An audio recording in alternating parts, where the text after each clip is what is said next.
yeah, you get to that age where for me, Def Nettle, the band, was catalyzed by becoming sober.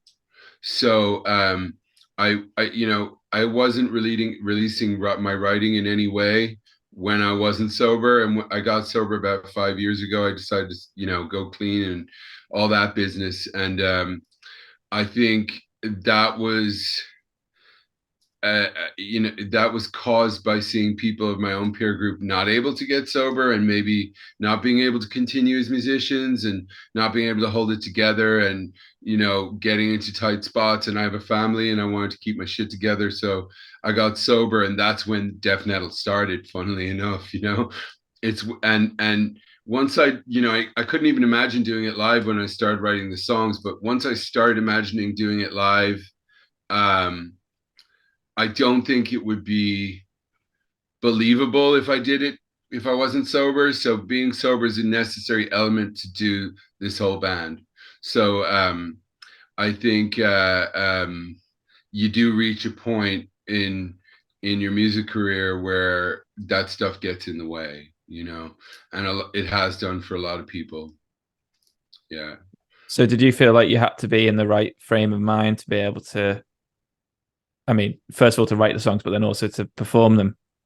Absolutely. Right now, like if I were to like get drunk and perform it, it would look like shit. It wouldn't even be believable, because all of the songs are it's realism, There's not a lot of like surrealism in the Death Knell songs. They're all stories of my life, people in my life, situations in my life, and I feel like it's hard to present that to an audience anyway. And I think the only way I can do it convincingly is by doing it for real, like telling the story without putting a wall between me and who I'm communicating it to. So absolutely, yeah, that's it's actually the best thing about it. I love that point, that part of my life now.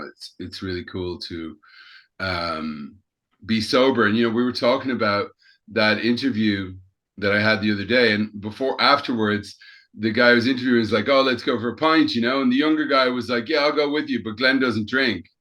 And the interviewer was like, "Glenn doesn't drink." Because he just knew me 20 years ago when I was like party boy. And the younger crowd don't know me that way.